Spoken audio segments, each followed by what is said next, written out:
driveway. Oh, we went over the bump and it's quiet, so I don't know. Maybe we tightened up whatever was loose when we had everything apart, which was kind of what I was wondering. So I guess we'll have to see. It is kind of warm out. Well, I mean, it's like 34.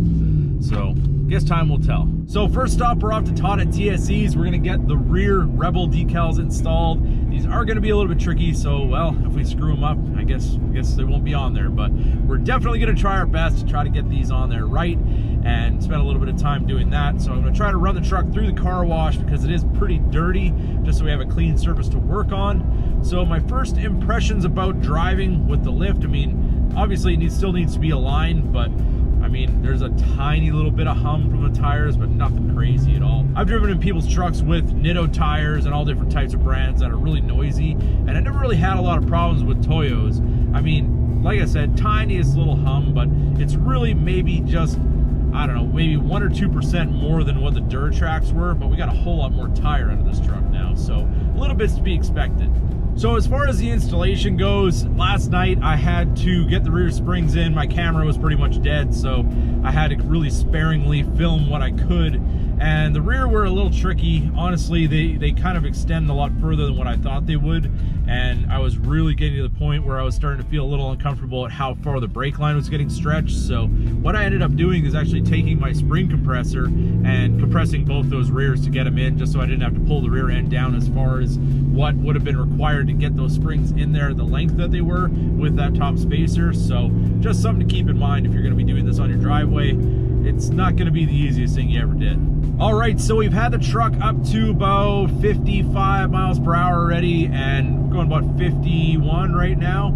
And you can hear a little bit of tire noise, but things need to break in still. We still need to do the alignment, get everything situated where it needs to be. So I guess time will tell to see how that noise is going to either improve or hopefully not get worse. I mean, it's not overbearing, it's just a little bit of a hum, but something you got to expect with a mud tire, but nothing beats the look of a mud tire. And as far as the ride goes, I don't think we sacrificed really anything. It does feel a tiny bit more stiff, but it doesn't feel like it's bumpy or anything like that. I haven't been on any real rough roads, but any bumps that I've gone over so far seems to take them pretty well. And so far, I'm super happy with the results. Also, I did get a tire pressure light. I do have tire pressure monitors in this truck, and we haven't calibrated them yet, but it did come up on the display and the front was showing like 36, 38, so it is lower than what the truck expects. It says to pump them up to 55 PSI, which I think is a little on the high side, but if you were towing, you'd probably want to have it up that high. These are E-load rated tires, so you still can tow a trailer with them. And I think we're gonna probably put them around the 45 mark, and that might affect the noise that they make as well. And as far as braking and everything's been good. I mean, we've had a lot of people that should not have a driver's license in front of me slamming on their brakes pretty much the whole drive. So yeah, everything's been working out pretty well so far. So the more and more I drive this truck, I'm reminded of my 2000 GMC I used to have. I had a 9-inch lift and 37s on it, and I loved driving that truck around. It just got looks everywhere you went. It was just giant, had Hummer H2 wheels on it and stuff like that. I mean, it's pretty much like the Hammer wagon that I'm building, the 95 Dodge, but it was a GMC, and I just wanted to go to a solid axle. That's why I went with a Dodge on this one. But I mean, driving around in a lifted truck, there's just nothing like it. If you've never done it, definitely try it out. You'll know exactly what I mean. So we're driving through downtown Ephrata, Pennsylvania, and we were doing 9 miles an hour. I'm wondering, why am I doing 9 miles an hour? It's ridiculous. And it's because we have an Amish buggy holding up traffic. So they don't want to pay road taxes by insuring a vehicle, but they want to hold up traffic and use all our roads. Pretty awesome. Must be nice to be Amish and just be able to do whatever you want. Look at that, all cleaned up, looking absolutely awesome. I think it's a very good time to be adding our decals for the bed. Got a little tire shine on it. Still got to put the center caps on, but we're going to retorque them one more time, and there's something special we're going to be doing to those. And the auto wash never gets the inside of the wheel wells clean, but it is what it is.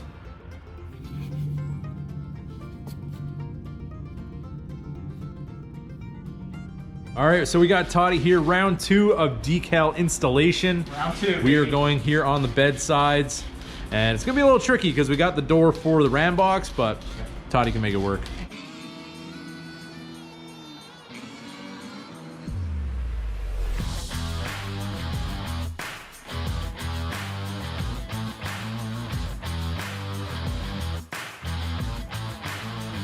All right, so this is the passenger side before.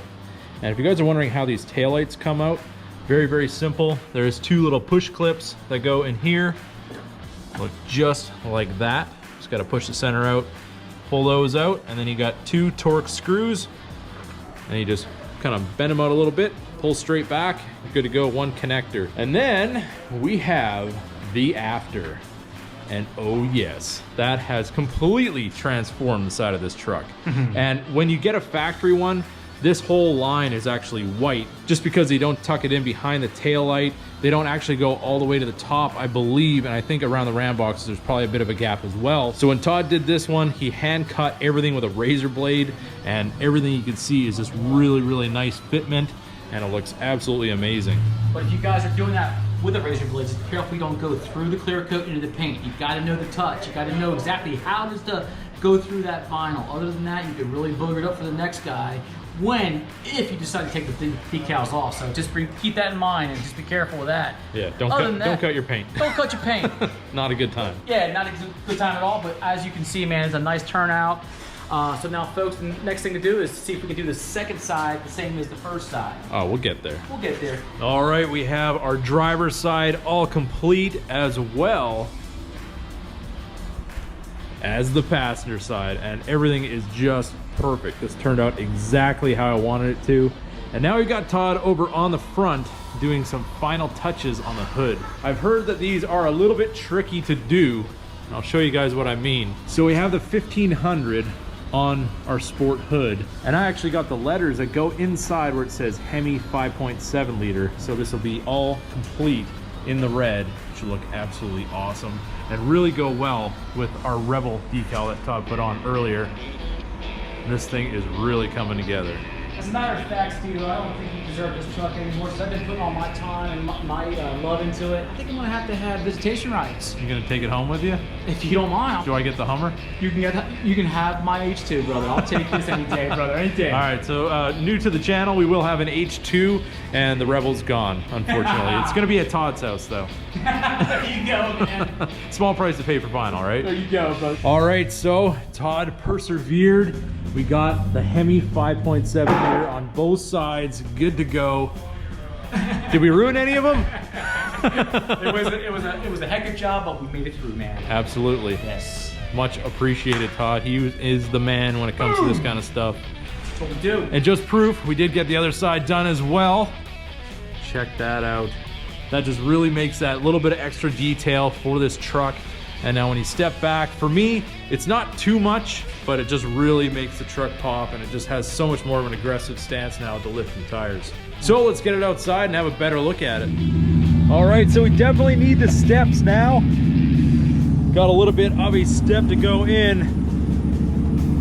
Look at that. I mean, we still got to finish it off with the center caps, but I got to retorque one more time. See, now the rock lights really make sense because we got a little bit of gap in there. And this thing is just looking so killer. I can't stop looking at this thing. And these graphics just really completed the look of this truck. There was just way too much white, and now we have the contrast with the black and the white, the mud tires, everything just coming together on this thing. So awesome. And update on the rear window. They called me today, it is in. So next week sometime, I'm getting a whole new back window installed, and this truck should be right back to where it was, right from brand new. Well, everybody, it has been a busy last couple of days, and I am pretty much wore out after getting this all together, but I'm so happy the way it turned out. It was definitely worth it. Tomorrow we're going to go get the alignment done, and we kind of ran out of time today, but we're going to get it all straightened up, and then I'm going to have to figure out the whole thing with the tire size and kind of get all that sorted out and give you guys more updates as we move on forward with this build. But definitely drop in the comments, what do you guys think of how the Ram Rebel turned out? I'm just completely blown away by it. So with that being said, I hope you guys enjoyed this video. If you did, don't forget to give it a big thumbs up. If you're new to the channel, hit that subscribe button. And as always, keep that hammer down.